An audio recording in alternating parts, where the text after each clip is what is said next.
Good morning students.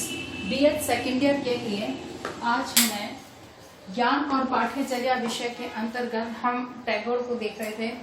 तो आज हम टैगोर के अब तक हमने शिक्षा के सिद्धांत, उद्देश्य आदि को देखा है। आज हम देखेंगे कि टैगोर के अनुसार शिक्षक कैसा होना चाहिए, शिक्षार्थी को कैसा होना चाहिए और अनुशासन व्यवस्था कैसी होनी चाहिए। क्योंकि शिक्षा की जो शिक्षा है वो त्रिआयामीय प्रक्रिया है, जिसके बारे में कल हमने थोड़ी सी चर्चा की थी कि यहाँ पे पाठ्यक्रम जिसके बारे में हम कल पढ़ चुके हैं, आज शिक्षक और तीसरा है शिक्षार्थी। यानी कि इन तीन के बिना कोई भी शिक्षण प्रक्रिया या कोई भी शिक्षा पूर्ण नहीं होती। तो शिक्षा को पूर्ण करने के लिए रविंद्रनाथ टैगोर ने पाठ्यक्रम को हम कल देख चुके थे। आज हम देखेंगे शिक्षक और शिक्षार्थी कैसा होना चाहिए। यहाँ पर शिक्षक की जहाँ तक बात करते हैं तो निश्चित है कि रविंद्रनाथ टैगोर ने एक तरह से कहा जाए कि बैलेंस बनाकर शिक्षक के व्यवहार को परिभाषित किया है। उनके अनुसार शिक्षक जहाँ महत्वपूर्ण है, क्योंकि शिक्षा बिना शिक्षक के संभव नहीं है, इसीलिए शिक्षण प्रक्रिया के अंदर शिक्षक का स्थान सर्वाधिक महत्वपूर्ण है। उसके बावजूद उन्होंने शिक्षक को एक तरह से कहा जाए कि बालक का मित्र, साथी या यूँ कहा जाए कि सहानुभूति पूर्वक शिक्षण कार्य कराने की व्यवस्था पर बल दिया है। अर्थात कि अप्रत्यक्ष रूप से बाल केंद्रित शिक्षा पर उन्होंने बल दिया है। एक तरह से शिक्षक को महत्वपूर्ण माना है, दूसरी तरफ वही विद्यार्थी को भी महत्वपूर्ण माना है, शिक्षक को भी छात्र को भी महत्वपूर्ण माना है और उसी आधार पर उन्होंने शिक्षा को बाल केंद्रित शिक्षा के रूप में परिभाषित किया है। शिक्षक को किस प्रकार से कार्य करने चाहिए, क्योंकि शिक्षक क्या है, उसमें कौन कौन सी विशेषताएं होनी चाहिए, यानी कि उसको किस प्रकार के कार्य करने चाहिए जो कि एक शिक्षक के महत्व को बनाए रखे, शिक्षक की गरिमा को बनाए रखे, वहीं पर छात्र के महत्व को पूरा महत्व प्रदान करे। अर्थात कि छात्र शिक्षा में जितना महत्वपूर्ण है, इस चीज का पूरा समर्थन शिक्षक के द्वारा प्राप्त हो। इसीलिए सबसे पहला कार्य जो इसमें इन्होंने बताया है कि सांस्कृतिक परंपराओं का अनुसरण करना होगा। शिक्षक को सांस्कृतिक परंपराओं का अनुसरण करना चाहिए। क्यों? कि हमारी जो संस्कृति है उसको सुरक्षित रखने के लिए आवश्यक है कि शिक्षक के द्वारा उसका समर्थन किया जाए या उसकी पालना की जाए। अगर शिक्षक की उन सांस्कृतिक परंपराओं को, व्यवस्थाओं का अगर आलोचक होगा तो निश्चित है बालक भी, शिक्षार्थी भी है, वो उसका आलोचक बनेगा और वो सांस्कृतिक परंपराएं हमेशा के लिए धीरे धीरे समाप्त हो जाएंगी। हाँ, जो अंधविश्वासपूर्ण हैं, जो बुराइयों से भरी हैं, उनके प्रति शिक्षक का व्यवहार उसी अनुकूल होना चाहिए कि वो ऐसी परंपराओं के क्या अवगुण हैं या क्या नुकसान है उससे बालकों को परिचित कराएं और जो लाभकारी, लाभदायक हैं, जिनसे कि हमारी अस्तित्व की पहचान है, ऐसी व्यवस्थाओं का पालन करने वाला होना चाहिए, जिससे कि शिक्षक, क्योंकि विद्यार्थी शिक्षक का अनुसरण करता है, या यूँ कहें कि विद्यार्थी के लिए शिक्षक एक आइडल होता है और इसीलिए शिक्षक जैसा करेगा विद्यार्थी उन गुणों को स्वीकार कर लेता है या अपना लेता है। दूसरी बात आती है सत्य की खोज। शिक्षक को सत्य की खोज करने वाला होना चाहिए। अर्थात शिक्षक के लिए बहुत अनिवार्य है कि वो जो भी बालक के सामने प्रस्तुत करे वो सत्यता पर आधारित हो, अर्थात उसमें खुद में सत्य की खोज करने की प्रवृत्ति होनी चाहिए। तीसरी बात जो आती है इसमें बालक के जीवन को गति प्रदान करने वाला, यानी कि शिक्षक का कार्य है, शिक्षा का उद्देश्य है बालक का सर्वांगीण विकास। क्योंकि रविंद्रनाथ टैगोर ने सर्वांगीण विकास शब्द का प्रयोग भले ही न किया हो, लेकिन उन्होंने ये कहा था कि जीवन की समस्त क्रियाओं के हर क्षेत्र में बालक के विकास पर शिक्षक को ध्यान देना चाहिए। तो वही चीज है कि जीवन की गति को, एक जो विकास की प्रक्रिया है वो निरंतर रूप से चलती रहे, कहीं भी बाधा उपस्थित न हो, या जिस वजह से बाधा आ भी रही है तो उस बाधा को दूर करके और उसके जीवन को गति प्रदान करने का कार्य शिक्षक को करना होता है। या उसे करना चाहिए। नेक्स्ट आता है मस्तिष्क के बंधन, मस्तिष्क को बंधन से मुक्त करना, यानी कि किसी भी चीज का कि ये ऐसा ही होना चाहिए, मतलब एक विश्वास जो होता है कि जिसके अंदर वो बंध जाता है, या जिसको हम कहेंगे रास्ता, जिसको वो की तरह से स्वीकार कर लेता है, ऐसे मानसिक बंधनों से उसे दूर करना। कि जैसे किसी भी अंधविश्वास को मान लेना कि भाई ये बिल्ली का रास्ता काटना कार्य नुकसान होगा ही होगा, मैना का 2 1 दिखना यानी कि आज मेरा झगड़ा होना ही होना, यानी कि ये कुछ अंधविश्वास को सिर्फ एक एग्जाम्पल है कि कुछ अंधविश्वासपूर्ण जितनी भी परंपराएं हैं उनके प्रति जब बालक बंध जाता है, उनमें बहुत गहराई से उतर जाता है, उस बंधन से बालक को मुक्त कराने का कार्य शिक्षक ही कर सकता है कि ये सब अंधविश्वास हैं, बिल्ली के रास्ता काटने से या मैना के 1 या 2 दिखने से कुछ भी ऐसा नहीं होता है। ये केवल आपकी सोच है, वो किस तरह से आपके ऊपर प्रभाव डालती है, इस प्रभावों को बालक को समझा कर और बंधन से मुक्ति दिला सकता है। ऐसे ही मस्तिष्क में किसी भी प्रकार के जो एक बंधन स्थापित हो जाते हैं, उन बंधनों से उसको मुक्त करने का कार्य करना, जैसे कि नकारात्मक भावना कि मैं ऐसा नहीं कर सकता, तो ये क्या है, केवल एक मस्तिष्क की मानसिक रूप से उसकी सोच होती है, उसमें से उसको बाहर निकालें। नेक्स्ट है रचनात्मक और उत्साहवर्धन कार्यों में बाधक न बने, यानी कि बालक किसी कार्य को रचनात्मक ढंग से कर रहा है या किसी कार्य को करने के प्रति बहुत ज्यादा उत्साह दिखा रहा है, तो शिक्षक को उसके उस उत्साह को कभी भी बाधित नहीं करना है, उसे कभी भी उसमें रोड़ा नहीं बनना है, या उसके अत्यधिक उत्साह को खत्म करने का प्रयास नहीं करना है, और न ही उसके रचनात्मक कार्यों में किसी प्रकार की बाधा उपस्थित करनी है, बल्कि और सहयोग प्रदान करना है कि जो भी रचनात्मक कार्य बालक कर रहा है उसे और अधिक प्रेरणा प्रदान की जाए कि वो और उस चीज़ को कितना अच्छे से कर सकता है। उसके बाद में जीवन के सिद्धांतों में आत्मा की पवित्रता एवं व्यक्तिगत प्रेम में विश्वास, यानी कि वो जीवन के सिद्धांतों में विश्वास करते थे, तो उनके अनुसार जीवन के शिक्षक को जीवन के सिद्धांतों का पालन करना चाहिए। और उसमें क्या कहा है, आत्मा की पवित्रता, यानी कि अपनी आत्मा की पवित्रता, यानी कि ये कहा जाए कि नैतिक मूल्यों का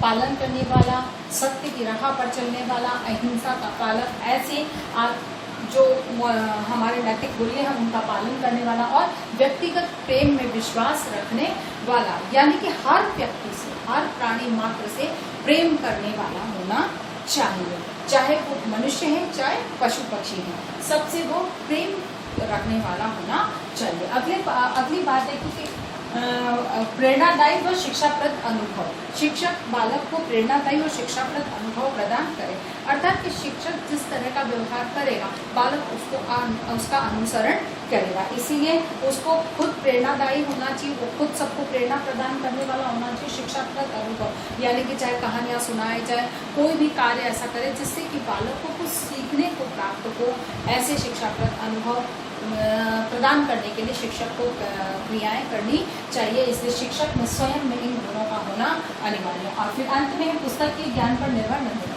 यानी कि शिक्षक ऐसा ना हो कि वो केवल शिक्षक की पुस्तक के ज्ञान पर निर्भर हो, जो पुस्तक में लिखा है, जो लाइनें लिखी हैं कि भाई ऐसा है तो ऐसा ही है, अब उसके पीछे के मूल भाव क्या हैं उन्हें समझना बहुत आवश्यक है। जब शिक्षक उस मूल भाव को ही नहीं समझेगा तो वो कक्षा के अंदर जाकर वो पुस्तक की 4 लाइनों को रटे रटाए बोल देगा, और ऐसे में बहुत सारी जो गलत सूचनाएं हैं वो बालक तक पहुंच सकती है। इसीलिए शिक्षक को इस बात का ध्यान रखना है कि वह केवल पुस्तक के ज्ञान पर निर्भर ना हो, वास्तविक जीवन से अनुभवों के आधार पर जो ज्ञान या स्वरूप सीखता है उसी को बालक के सामने प्रस्तुत करना चाहिए। उसके बाद आती है बात शिक्षा। जब शिक्षक कैसा होना चाहिए, शिक्षक में किन गुणों को होना चाहिए, हमने उनको देखा, शिक्षक के कार्य क्या है उनको देखा, तो यहाँ पर अब हमें शिक्षार्थी कैसा होना चाहिए, क्योंकि शिक्षार्थी भी जब तक स्वयं अनुशासित नहीं होगा या स्वयं एक कहना चाहिए कि सीखने के लिए तत्पर नहीं होगा, तो शिक्षक कितनी भी प्रयास कर ले शिक्षार्थी को या छात्र को वो नहीं सिखा सकता। इससे बालक कैसा हो, तो पहला है प्रातःकाल समय पर उठने वाला हो। ऐसा नहीं है कि 9 10 बजे तक उठ रहा है, तो आजकल की जैसे परंपरा है बालकों का एक चला है, तो ये गलत है। समय पर बालक को रात में सोना चाहिए और सुबह समय पर उठना चाहिए। कहा यह जाता है कि सूर्य वो सूर्योदय की पहली किरण बालक को देखनी चाहिए। कारण कुछ वैज्ञानिक कारण भी हैं कि जो सूर्योदय की जो पहली किरणें हैं उनके साथ में एक तरह से कहा जाए कि औषधीय गुण बालक को प्राप्त होते हैं। तो ऐसे में कुछ समय वो धूप में बैठकर उस प्रकाश का आनंद लें और एक प्रकृति का आनंद, जितना खुली शुद्ध हवा में वो सांस लेंगे उतना उनका मन और चित्त प्रसन्नचित रहेगा। इसीलिए प्रातःकाल समय पर उठना चाहिए। दूसरी बात है व्यक्तिगत स्वच्छता का ध्यान रखना चाहिए कि अपने नाखूनों को काटना है, नित्य समय पर स्नान करना है, व्यायाम करना है आदि सभी जितने भी उसकी व्यक्तिगत स्वच्छता है उसके प्रति उसको ध्यान रखना है। फिर विद्यार्थी को नियम और आदर्शों का पालन करना चाहिए। जो भी नियम और आदर्श हैं बालक को उनका पालन अवश्य करना चाहिए। ऐसा नहीं है कि बंधनों से बंधकर फिर उन नियमों और आदर्शों का पालन करें, ऐसा नहीं है। स्वतंत्र स्वेच्छा के अनुसार उन नियमों का और आदर्शों का उसे पालन करना चाहिए, क्योंकि जितना वो नियमित और आदर्शवादी होगा उसको हर चीज को सीखना आसान होगा, क्योंकि शिक्षक के प्रति उसमें एक श्रद्धा का निर्माण होगा। और जब तक आप शिक्षक के प्रति श्रद्धा नहीं रखते हैं तब तक आपको किसी भी ज्ञान की सही ढंग से प्राप्ति नहीं हो सकती है। इसीलिए उसे नियमों और आदर्शों का पालन करने वाला होना चाहिए। फिर बाद में विनम्र होना चाहिए, एकदम आक्रोशित या एरोगेंट उसको नहीं होना चाहिए। वो एकदम विनम्र होना चाहिए, भले ही चाहे कोई गलत बात भी है लेकिन विनम्रता पूर्वक सामने वाले की बात उन्हें सुननी चाहिए और उसके बाद उसको कोई प्रतिक्रिया प्रदान करनी चाहिए। उसके बाद में प्रकृति को सौंदर्य का उपासक हो, क्योंकि प्रकृति जो है वो बालक को कहा जाता है कि जितना भी ज्ञान है वो उस प्रकृति में से ही निकल कर आता है। इसीलिए बालक को प्रकृति प्रेमी होना चाहिए, वही सौंदर्य प्रेमी भी होना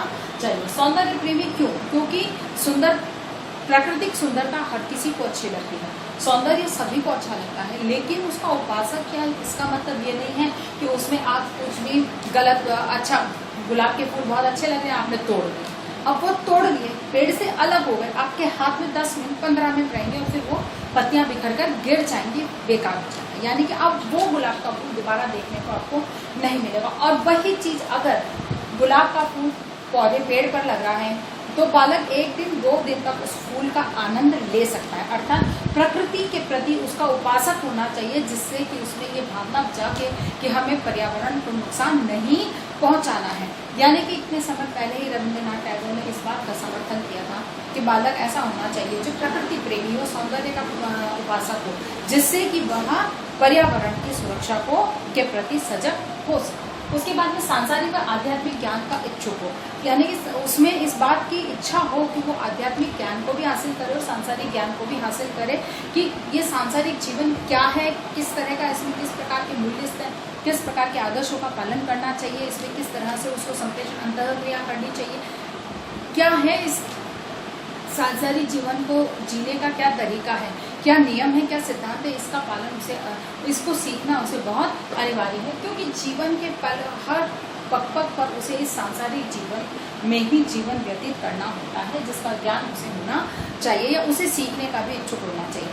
कुछ बातें होती हैं जो पुस्तकों में नहीं होती, लेकिन वो व्यावहारिकता में सीखता है, तो बालक को इनको सीखने की इच्छा भी होनी चाहिए। फिर आध्यात्मिक ज्ञान के प्रति भी उसका, क्योंकि हमें आध्यात्मिक ज्ञान के माध्यम से ही हम बहुत सारे नैतिक मूल्यों को स्वतः ही सीख पाते हैं। इसीलिए आध्यात्मिक ज्ञान के प्रति भी बालक को तैयार रहना चाहिए, ये सीखने की इच्छा होनी चाहिए। फिर अस्वस्थ व अनिंदनीय कार्यों को नहीं करना, ऐसे कार्य नहीं करने चाहिए जो कि गलत हैं, अनुशासनहीन है, जिससे किसी अन्य को हानि पहुंच रही है।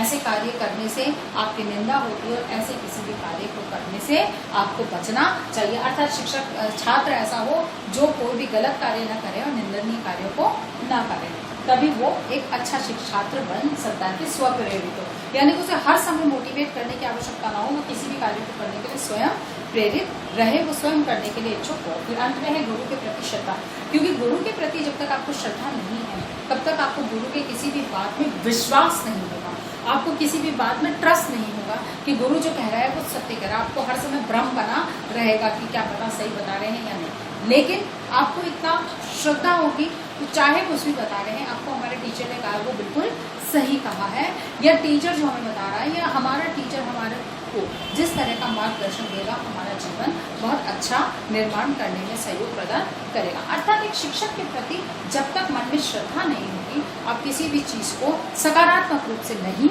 सीख सकते। उसके बाद आता है अनुशासन, क्योंकि अनुशासन सबसे महत्वपूर्ण है।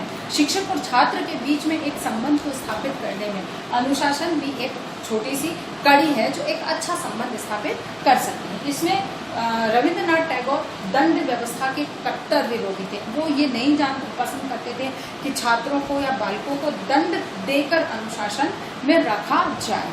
दूसरा उन्होंने कहा है कि थोपा हुए अनुशासन के भी आलोचक थे, यानी कि एक तो जबरदस्ती दंड ना दिया जा रहा, लेकिन आपको जिस अमुक कार्य करना है इस तरह से करना है तो करना ही है। बालक की प्राकृतिक जो व्यवहार है उसको भी नियंत्रित करके और अनुशासन में रखने का जो प्रयास किया जाता है उसके भी वे आलोचक हैं। बल्कि वे स्व अनुशासन के समर्थक हैं। उनका कहना यह है कि शिक्षक को स्वयं इस तरह के अनुशासित व्यवहार को प्रदर्शित करना चाहिए जिससे कि बालक स्वयं उस व्यवहार को सीखे और स्वयं अनुशासित हो सके। जब जोर जबरदस्ती कि आपने ऐसा क्यों नहीं किया, आप स्वेटर क्यों नहीं पहन के आए, आप समय पे क्यों नहीं आए, ऐसा करने से कुछ नहीं होता है। केवल आप बालकों के ऊपर एक अनावश्यक तनावपूर्ण बोझ डाल सकते हैं अनुशासन का पालन करने के लिए, लेकिन आवश्यकता इस बात की है कि आप स्वयं अनुशासित रहें। आप चाहते हैं कि विद्यार्थी 10 बजे जो बेल बजती है उस समय असेंबली के लिए असेंबल हो जाए, तो अध्यापक को स्वयं 9:45 बजे विद्यालय में पहुंचकर और 10 बजे प्रार्थना स्थल पर स्वयं को असेंबल होना होगा, तो विद्यार्थी स्वयं अनुशासित होंगे। अगर आप ही अनुशासन में नहीं हैं, बेल बजने के बाद आप धीरे धीरे घर से चले आ रहे हैं, तो बालक से भी आप अपेक्षा नहीं कर सकते। इसीलिए स्व अनुशासन, बालकों में स्व अनुशासन की प्रवृत्ति को विकसित करने के लिए अनिवार्य है कि शिक्षक स्वयं भी अनुशासन में रहे, जिससे कि बालक स्वयं अनुशासित हो सके। आशा करती हूँ कि आपको बात समझ में आई हो कि इसी के आधार पर आपको एक प्रश्न करना है कि टैगोर के अनुसार शिक्षक छात्र और कैसा होना चाहिए और अनुशासन की व्यवस्था किस प्रकार की होनी चाहिए। अपनी बात को समाप्त करने से पहले पुनः मैं एक अनुरोध करना चाहती हूँ कि इस कोविड-19 की जो वैश्विक महामारी है इसमें अपने आप को सुरक्षित रखें। उसके लिए आप जो सरकार के द्वारा निर्देश जारी किए गए हैं उन निर्देशों का पालन करें। मुंह पर मास्क, जब भी घर से बाहर निकलें मुंह पर मास्क लगाकर निकलें। समय समय पर हाथों को निरंतर रूप से धोते रहें, सैनिटाइज करते रहें और किसी से भी बातचीत करनी है तो 6 की दूरी को आवश्यक रूप से बनाकर फिर भी बातचीत कीजिए। भीड़ में जाने से अपने आप को बचाइए, सुरक्षित रखिए, अपने आप को स्वस्थ रखिए। धन्यवाद।